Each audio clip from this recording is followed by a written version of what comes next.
दोस्तों, महाभारत में कई श्रापों का जिक्र है जिनसे जुड़े किस्से बेहद ज्यादा दिलचस्प हैं। उनमें से एक किस्सा भगवान श्री कृष्ण द्वारा सहदेव को दिए गए श्राप से जुड़ा है। अर्जुन समेत सभी पांडव भगवान श्री कृष्ण को बेहद ज्यादा प्रिय थे। फिर ऐसा क्या हुआ कि भगवान श्री कृष्ण को सहदेव को श्राप देना पड़ गया? क्या भगवान श्री कृष्ण सहदेव की किसी शक्ति से डर गए थे या कोई और बात थी? तो चलिए आज के अपने इस वीडियो में हम आपको इसी के बारे में जानकारी देते हैं।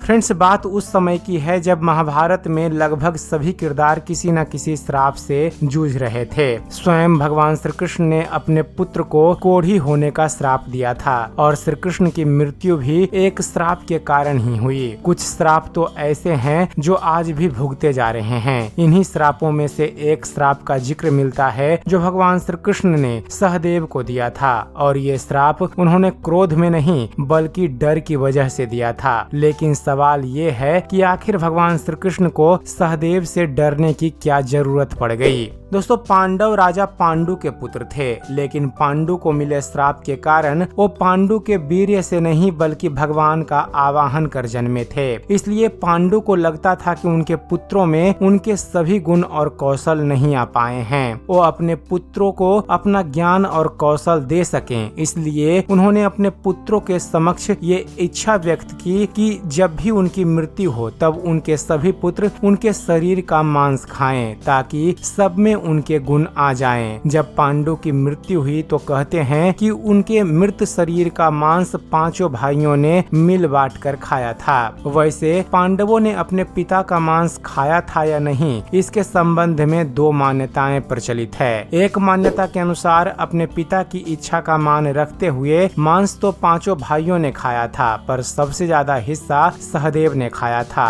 और यही कारण है कि पिता का सबसे अधिक ज्ञान और कौशल सहदेव को प्राप्त हुआ था। जबकि दूसरी मान्यता के अनुसार बाकी पांडवों ने अपने पिता का मृत शरीर खाने से मना कर दिया, लेकिन सहदेव ने पिता की इच्छा का पालन करते हुए उनके मस्तिष्क के 3 हिस्सों को खाया। पहले टुकड़े को खाते ही सहदेव को इतिहास का ज्ञान हुआ, दूसरे टुकड़े को खाने से वर्तमान का, और तीसरे टुकड़े को खाते ही भविष्य का। सहदेव त्रिकालदर्शी बन गए थे और वह भविष्य की सारी घटनाएं देख सकते थे। सहदेव अपने पांचों भाइयों में सबसे अधिक ज्ञानी थे और उन्हें भविष्य में होने वाली घटनाओं को देखने की शक्ति मिल गई थी। दोस्तों, पौराणिक मान्यताओं के अनुसार भगवान श्री कृष्ण के अलावा केवल सहदेव ही वो शख्स थे जिसे भविष्य में होने वाले महाभारत के युद्ध के बारे में संपूर्ण जानकारी थी। भगवान श्री कृष्ण को इस बात का डर था कि कहीं सहदेव ये सारी जानकारी किसी और को न बता दे, इससे भविष्य प्रभावित हो जाता। इसलिए भगवान श्री कृष्ण ने अपने इस डर की वजह से सहदेव को श्राप दिया था कि यदि उन्होंने भविष्य में होने वाली महाभारत युद्ध के बारे में किसी को कुछ बताया तो उनकी मृत्यु हो जाएगी। इसी कारण से सहदेव ने महाभारत की पूर्व घटना को जानते हुए भी कभी किसी को कुछ नहीं बताया।